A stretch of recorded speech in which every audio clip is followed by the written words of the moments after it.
Thank you, Tyrone, for that powerful witness and that powerful affirmation. That's exactly what we need to hear on this, the first Sunday after the 2016 election. On this, the first Sunday after the 2016 election, there is a lot we don't know. We don't know what's ahead. And there's a lot that I don't know. But this I do know. God was not on the ballot on Tuesday. Perhaps God thought God was on the ballot this Tuesday, but God was not on the ballot this Tuesday. God was in office before the election, and God is in office after the election. And while God was not on the ballot, and God was not up for election, God does have a vote. In fact, God has voted for you and for me and for us. God has voted for that one who went to bed hungry last night. God has gone to vote for that one who just received that health diagnosis and is wondering how their health needs will be met. God has voted for that transgender person just looking for a safe bathroom. God has voted for those who cannot get the education they deserve. God has voted for those who have been pulled over for driving while black and thrown to the ground. God has voted for those who feel left out. God has voted for the oppressed. God has voted for the hopeful. God has voted for us. God is God. And this I know. There's a lot we don't know. But God is God. And God's vote is for each one of us. God is our God during anxious times like this time. And one thing that's really important is for us not to try to pretty all of this up. It's important for us to be real during this time and to feel whatever it is we need to feel. And to say whatever it is we need to say. Now, with that said, let us not assume what people are feeling or thinking, and even what they are saying. Now more than ever, it's time for us to ask clarifying questions in the conversations that are swirling around us, in the noise all around us. Primary emotions may be feelings of fear, sadness, or anger, and it is important that we acknowledge them. However, it's also important that when we acknowledge them, we not allow them to define us. Sadness, anger, fear may be real, but they are not our home. Let us not dwell there. Let's give them the time they need, but then let us move on to who we are called to be. Let us align ourselves with the God who is God before, during, and after this election, the God for all eternity and all time, that God who is I am, as Tyrone just offered. I believe more than ever there needs to be organizations and churches like MCCDC that bear witness to peace in the midst of the turbulent division in our nation and in our world. And we will not be able to fully move to that place of liberty and leadership until we put our emotions in place, acknowledging them, but moving beyond them to rise up as God's people. The MCC Statement of Faith, in the form of a prayer, offers us the call that I believe we are called to follow. It says this: "We expect to see your reign on earth as it is in heaven, as we work toward a world where everyone has enough, wars cease, and all creation lives in harmony." That is our statement of faith as a denomination and as a congregation. This aspirational prayer makes it clear that now more than ever, the message of MCC is needed among the voices for healing, equality, and justice in our world. My vision for MCCDC is that we would not be driven by our emotions, but that we would train each other up to be spiritual leaders in a world hungry for a better way. I, for one, believe there is a better way. This is something I know. What is the better way? This I know. The better way is compassion and service. Each one of us can be compassionate servant leaders in our world that is so hungry for servanthood and leadership combined together. I believe that today each one of us can leave this place determined to make our world different because we've been made different by being together in this community. I believe, in fact, that each one of you today, that every one of us is called to be a spiritual leader. A spiritual leader in our families, our workplaces, our social networks, and our neighborhoods. Each one of us today will leave this service with a choice of how we will make a difference in our world, how we will live out our faith, including what we send out on social media. This I know. There is a better way. The truth is, it's not easy to embody the values of compassion and service in a me-first world. It's not easy to embody these values of compassion and service in a world that is more and more defining greatness as being about power and ego and control. It's easy to give in to the values that surround us, but there is a better way. It's a compassionate way. Now, it may be that this compassionate way has some measure of anger in it. And if you are among the angry, this better way is the way of compassionate anger rather than hot anger. We're seeing a lot of hot anger today. Hot anger is the anger that hurts others in word or in action. But compassionate anger? That is anger that comes from the inside. It's anger that transcends the heat to take action in word and deed for justice and equality. I can tell you today that I am angry. I am angry that there are many in our nation who do not have the access to education that they deserve. I am angry that there are children who are going to bed hungry every night. We have a lot to be angry about. But compassionate anger takes that anger and turns it into compassionate action on behalf of others. It means voting our values. It means working with organizations in our city that are advocating for fair policy and equality. It means having the tough conversations. The call is to be a people of compassionate anger. This I know. There really is a better way. There's a better way to face our fears, and that is to face our fears with hope. It's not easy to confront fear with hope. The good news of the gospel today is we don't have to fear because our hope and our help is in our God. Luke 21:9 you heard today where Jesus says, you'll hear about wars and conflicts, but don't be frightened. All these things must surely come. And then Jesus says in verse 19, whatever happens, not a single hair of your heads will be harmed. Now, here I think what Jesus is talking about is not the literal hairs on our heads, but the fabric of our soul. Whatever we face, our souls will be protected. Our hearts will be protected. Our hearts have a power in themselves that is protected by our merciful God. And I believe that hearts can empower hearts. Hearts impact hearts.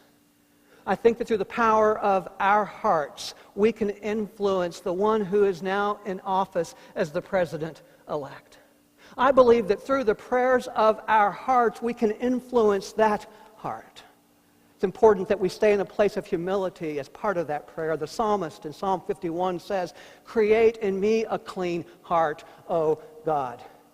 Now, I'll be honest. I've had to do a lot of work on myself this week. because my heart was not that clean on Tuesday night. Now, again, I know there's others who are in a different place on that, but that's where my heart was. I want to be honest. I've had to ask God to help me to have a compassionate heart. I think part of the call in all of this is for all of us to do the work that we need to do in our own lives. One of our greatest theologians in this congregation is Cecilia Hayden Smith. And there was something you said last spring that I wrote down, and I think it applies to this election. And it's when you said, if you don't work on you, you'll lose you. Thank you, Cecilia, for that word. It's important that we do the hard work of ensuring that our hearts are in the right place, even when it's not easy. That's how we face fear. This I know. Some of us may not be real pleased with the circumstances we find ourselves in today. And if I could tell God how to be God, I'd have God just change all the circumstances right now. Just fix it, God. And yet the truth is that God helps us not by changing the circumstances, but by changing us in the midst of the circumstances. And that takes hard work. It is not easy to do this hard, courageous, fearless work in this world today. But there are simple things we can do, acknowledging that our help is from the divine helper. We can do something hopeful. We can surround ourselves with hopeful people. We can go to hopeful places. Martin Luther, the founder of the Reformation, was asked what he would do if he knew the world was coming to the end. And this is what he said. If tomorrow is the day of judgment, then today I want to plant an apple tree. Do something hopeful to make the world better. Hopeful things happened since the election. Reverend Kathy mentioned Greg and Steve's wedding. That was an act of hope in the midst of this week. Thank you for getting married this last Friday. And if you're thinking about getting married, you're on the fence, maybe now's time to get off the fence. Just nudge your beloved one there. Do something hopeful. Yesterday, a group from MCCDC was a part of many organizations in this city walking to end HIV.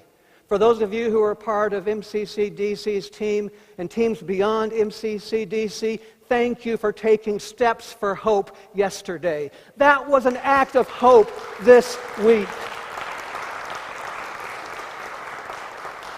This I know. The better way is compassion and service. This I know. The better way is to face fear with hope. And this I know, and here's the tough this I know. The better way is to see those who differ with us as our sisters, our brothers, and our siblings. Whoa, this is hard. It's not easy to see those we oppose as our siblings. It's not easy to see those who differ from us as actually a part of us. It's easy for us to say, I don't understand how anyone could vote for him. And I don't understand how anyone could vote for her. If you listen to all the interviews going into the election, you heard person after person saying that. I don't see how they could vote this way. Well, you're not going to see how anyone could vote any given way unless you have a conversation with those brothers, sisters, and siblings. And this again has caused me to look into my own heart, to realize that I'm not having all the conversations I need to have to understand where people are coming from.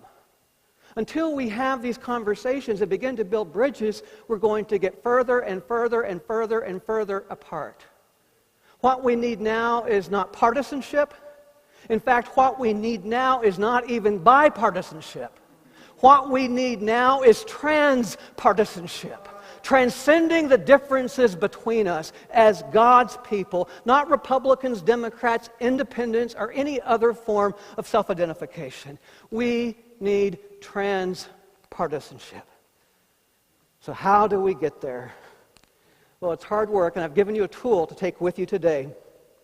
If you'll turn to page 4 of your worship folder, you'll see that there is some information there on what it means to be in conversation and in dialogue.